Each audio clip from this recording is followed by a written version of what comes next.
अस्सलाम वालेकुम नाज़रीन, आप देख रहे हैं उर्दू पॉइंट। मैं हूं आपका मेज़बान फ़ारूक शहबाज वड़ाइच। आज जो मसला लेके मैं आपकी खिदमत में हाजिर हुआ हूं वो बहुत बड़ा मसला है और पूरे पाकिस्तान में एक बहस छिड़ी हुई है, एक कन्फ्यूजन है।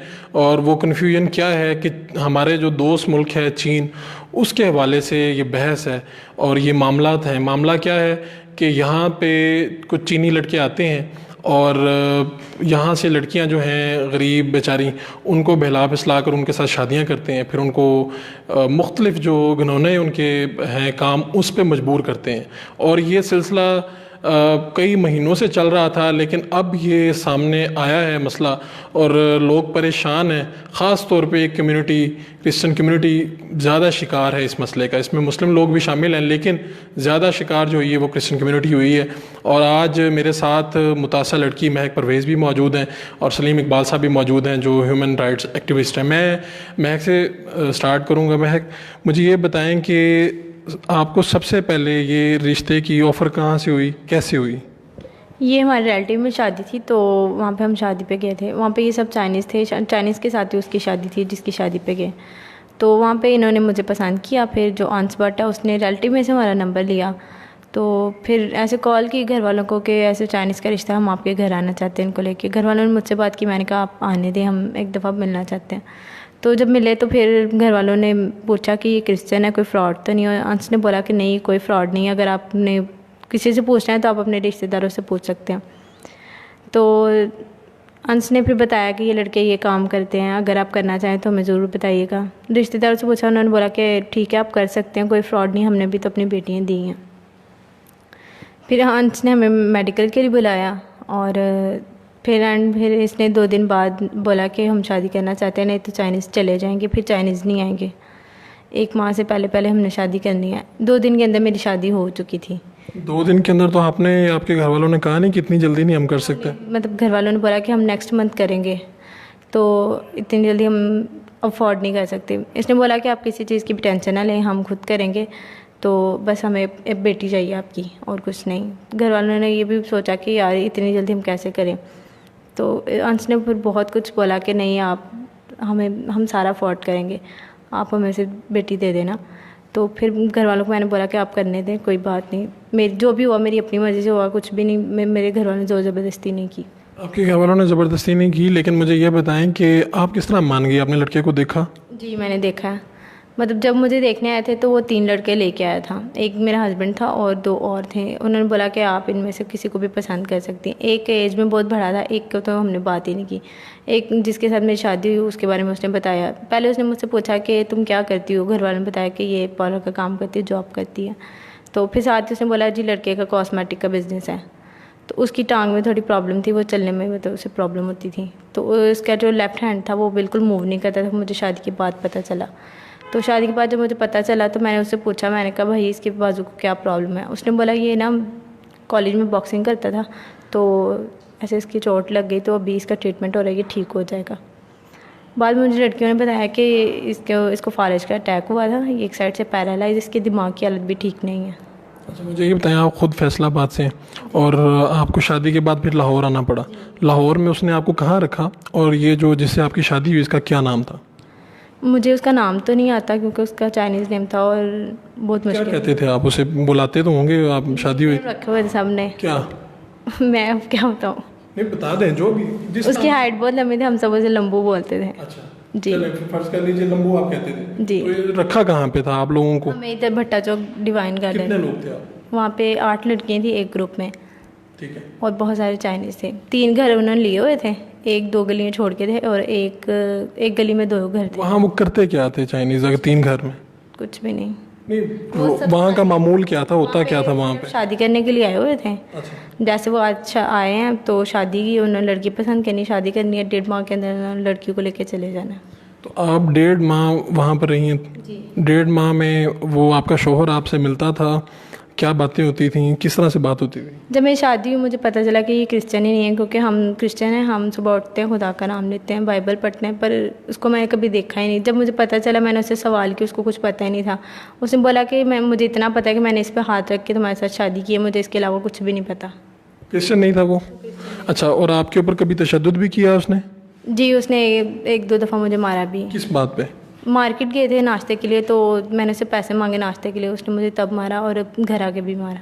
आपको उसने कभी मजबूर किया कि किसी गलत काम के लिए, या आपको पता कैसे चला, आपने क्यों उससे गैर मुतमिन क्यों हो गए उससे? एक तो मज़हब का मसला हो गया ना, उसके अलावा कोई ऐसी वजह जो आपको खामी नज़र आई हो, या वहाँ का माहौल देख के आपने कहा हो कि ये धोखेबाज हैं?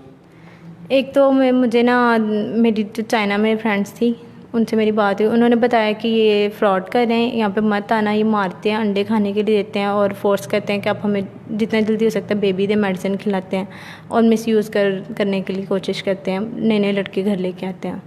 अच्छा, और ये चाइना से आपको दोस्तों ने आपकी बताया? पाकिस्तान में जो 8 लड़कियां सामने थी आपके साथ रह रही थी, उनके साथ किसी के साथ ऐसा हुआ? यहाँ पे तो वो ऐसा कुछ नहीं कर रहे थे, क्योंकि उन्हें जो भी करना था चाइना ले जाके करना था। तो आपको कैसे कितनी देर में उन्होंने कहा कि अब आपको चाइना लेके जाएंगे? पासपोर्ट वगैरह बन गया था आपका? मेरा आईडी कार्ड और पासपोर्ट बन गया था, मेरी पुलिस रिपोर्ट और कोर्ट में बयान रहते थे, उसके बाद मेरा वीज़ा होना था और मैंने चले जाना था। अच्छा, और इधर आपके साथ कोई ऐसा वैसा उन्होंने गलत काम करने की कोशिश नहीं की, ना आपको कहा कभी? उन 8 लड़कियों में से कभी किसी ने कहा आपको? नहीं, किसी ने भी नहीं। ठीक। जी। हमारे साथ सलीम इकबाल साहब भी मौजूद हैं, जिन्होंने ये केस को उठाया भी और इस इशू को सामने लेके आया। सलीम साहब, मुझे ये बताइए कि आपको क्या लगता है, आपने इतने केसेस, आपके साथ लड़कियां भी राब्ते में हैं, ये सारा चक्कर क्या है और ये क्यों हो रहा है मामला?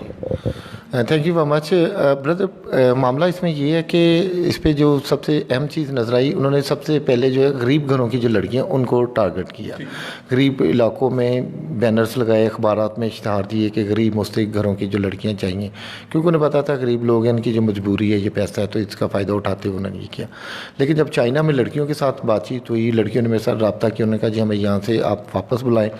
अक्टूबर में मुझे पता चला, मैंने मुख्तलिफ प्लेटफॉर्म्स पर अपने सोशल मीडिया पे लोगों को अवेयर करना शुरू किया और फिर लड़कियों को हौसला दिया कि घबराए नहीं, हम आपको वापस बुलाएंगे। आपको ये कब पता चला कि लड़कियों का मिसयूज़ होता है, या वो उनको जिस्म फरोशी या किसी काम के लिए कहते हैं? ये सैड ग्रुप के नाम से चाइना में लड़कियों का एक ग्रुप था, वो मेरे साथ ऐड था और उन्होंने मुझे बताया कि यहाँ पे नए नए लड़के ये घरों में लेके आते हैं, हमें जिस्म फरोशी पे मजबूर करते हैं। और जो लड़कियाँ चाइना चली गई थी उन्होंने बताया? चाइना चली गई थी, वो अभी चाइना में ही थी, तो हमें आप बुलाएं, हम मतलब यहाँ पे बहुत मजबूर हैं, यहाँ खाने पीने के लिए कुछ नहीं देते। और ये मेरा जो हस्बैंड, एक लड़की ने कहा कि मेरा हस्बैंड जो है ये कह रहा है मैं तुझे दूसरे शहर में लेके जाऊंगा और मुझे बहुत सारा पैसा मिलेगा वहाँ पे।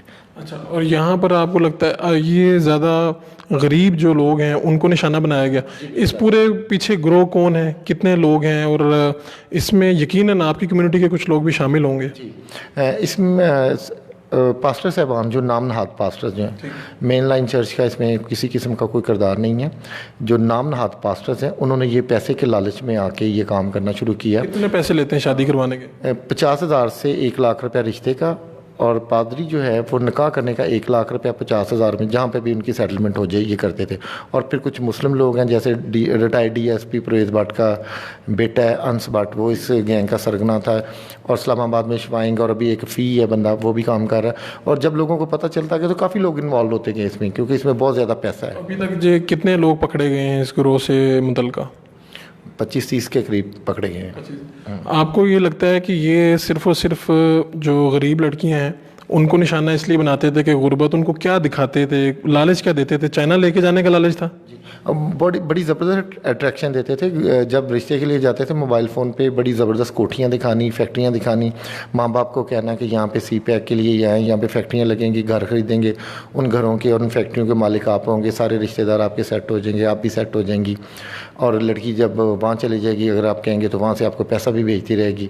और बड़ी ज़िंदगी के बहुत ज़्यादा सुहाने ख्वाब जो ये दिखाते थे। अब गरीब लोगों के लिए ये बहुत बड़ी बातें होती हैं। फिर लड़कियों को महंगे मोबाइल, सबसे पहले महंगा मोबाइल लेके देते थे, 50,000 तक का जो मोबाइल, लाख तक का जो है वो देना लड़की को, और उसमें गूगल ट्रांसलेट करके देते थे बातचीत करने के लिए। ठीक है, मैं आपसे ये बात पूछना है कि आपको शादी के वक्त आपके शोहर जो हैं उनकी तरफ से कितने पैसे दिए गए, या आपको लालच क्या दिया गया कि हम आपको ये देंगे? 20,000 हमें दिया गया था, जो लड़के वालों की तरफ से लड़की के कपड़े होते हैं। 20,000 तो इतनी बड़ी रकम नहीं है। नहीं है, तो बाकी उन्होंने बोला था कि पैसे वगैरह हमने नहीं मांगे थे, तो उसने बोला था कि आप वहाँ जाके, चाइना जाके आप जॉब कर सकती हैं, वहाँ पे आप मतलब अपनी मर्ज़ी से अपनी लाइफ जी सकती हैं, कोई भी आप पे पाबंदी नहीं लगाएगा, और आप अपने घर वालों को सपोर्ट कर सकती हैं। दिल चाहे तो आप अपने घर वालों को वहाँ पे भी बुला सकती हैं। नहीं, मैं सॉरी टू से, लेकिन कहीं ना कहीं बंदे के जहन में लालच तो आ जाता ना, तो डेफिनेटली 2-3 दिन में आपने शादी कर ली, कोई लालच तो जहन में आ गया होगा। ज़्यादा अट्रैक्शन क्या थी कि यार ये काम हो जाएगा, ये अगर हो गया शादी तो उसके बाद ये काम हो जाएगा? मेरे दिल में यही था कि मैं चाइना चली जाऊँगी, वहाँ पे जाके जॉब करूँगी और मैं अपने घर वालों को सपोर्ट करूँगी, और दिल में कोई लालच नहीं था जी। अच्छा, अभी तक मुझे ये बताएं कि केस कितने रिपोर्ट हुए हैं, लड़कियां कितनी हैं जिन्होंने ये बताया है कि उनके साथ ये मामला हुआ है, या जिनको जिस्म फरोशी या किसी भी घिनौने जो कारोबार है उस तरफ लेके गए हैं, वो कितने लोग हैं जिन्होंने आपसे रब्ता किया? कितनी लड़कियां होंगी अंदाज़न? मेरे साथ तो 15-20 लड़कियां जो हैं उन्होंने रब्ता किया था, और मुख्तलिफ़ जगहों से फ़ोन भी आते थे। अब मामला ये है कि अगर लड़कियां वहाँ पे खुशहाल हों तो ये इशू ही क्यों उठता? इसका मतलब है कि जो लड़कियां यहाँ से गई हैं वो खुशहाल नहीं, वहाँ पे खुशहाल नहीं है, और अपनी इज्जत की खातिर वो क्या कहें कि किस बात की? सामने नहीं आ रही, वो रिपोर्ट नहीं कर रही, और उनके ख़ानदान वाले नहीं आने देते सामने। बिल्कुल ऐसा ही है। अब उनकी गैरत जाग गई है। मैं तो कहता हूँ कि जब इन लोगों ने पैसा पकड़ा था तब इनकी गैरत कहाँ थी?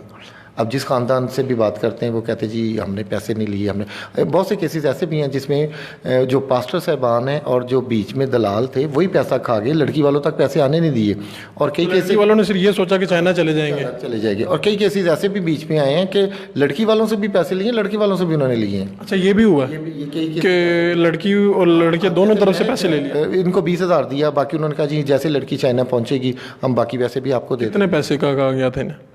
3 लाख 4 लाख तक। 3-4 लाख के वहाँ पहुँचने के बाद, और उसके अलावा वहाँ पे घर शहर भी इस तरह के लालच भी देते हैं। जो शोर शराबा करते तो उनको दे दिया जाता था। अभी तक आपके ख्याल में कितनी मुतासा लड़कियां हैं जो आपके इल्म में है कि ये इतने केसेस होंगे जो वहाँ पे जा चुकी हैं लड़कियां पाकिस्तान से?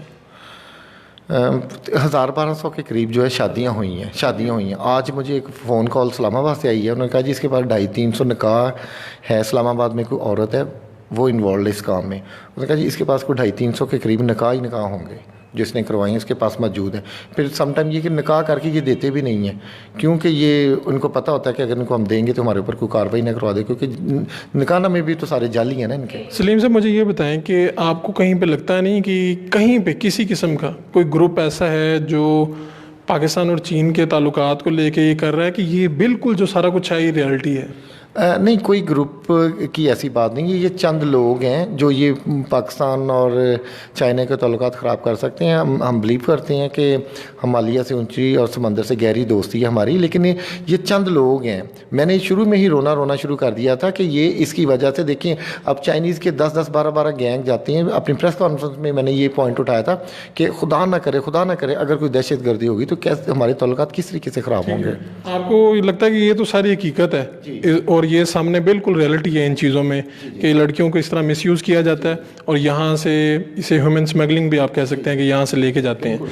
अच्छा, मुझे बताएं कि आपका हुकूमत से कोई मुतालबा, किसी से अरबाब इक़्तिदार से क्या मुतालबा है? मैं यही चाहती हूँ कि जो चाइना में अभी लड़कियाँ वो सब वापस आ जाएँ, उन्हें वापस लाने में हमारी हेल्प की जाए। और दूसरी जो वापस आई है, मैं उनको ये कहना चाहती हूँ कि अगर मैंने आवाज़ उठाई है तो मैंने उनके लिए आवाज़ उठाई थी कि वो वापस आ जाए। अब उन्हें चाहिए कि वो आवाज़ उठाएं, जो वहाँ पे फंसी हुई हैं वो वापस आ सकें। आपकी पर्सनली कितने दोस्त या कोई रिश्तेदार हैं वहाँ पे? जी, कितनी? वहाँ पे काफ़ी हैं। काफ़ी। और उन सब ने बताया कि हमारे साथ यहाँ पे जुल्म हो रहा है, मारा जाता है और मिसयूज़ भी किया जाता है। लड़के लेके आते हैं, पर ये कि वो अपने रूम का दरवाज़ा नहीं खोलती। ठीक है, ये सारे मामला हैं नाज़रीन आपके सामने। पाकिस्तान में जो ये मामला सामने आया और ये बहुत बड़ा स्कैंडल है, अभी यहाँ पर अदारे काम कर रहे हैं, और बहरहाल ये जो प्रोपेगेंडा भी है एक तरफ के कई कुछ ग्रुप हैं वो प्रोपेगेंडा कर रहे हैं पाकिस्तान और जो चीन की दोस्ती है उसके ख़िलाफ़। लेकिन ये भी हकीकत है जो महक जैसी लड़कियाँ सामने आ रही हैं और सलीम इकबाल साहब जैसे लोग केस उठा कर सामने ला रहे हैं। तो अब हुकूमत को ये सोचना होगा, फौरी तौर पर अपना कार्रवाई अमल में लाना होगी और लोगों को ये बताना होगा कि इसमें रियलिटी क्या है, और कानून हरकत में आएगा तभी ये जो मामला है ये रुकेगा कहीं ना कहीं जाके। अपने मेज़बान फ़ारूक शहबाज वड़ाइच को इजाज़त दीजिए। अल्लाह ने के बाद।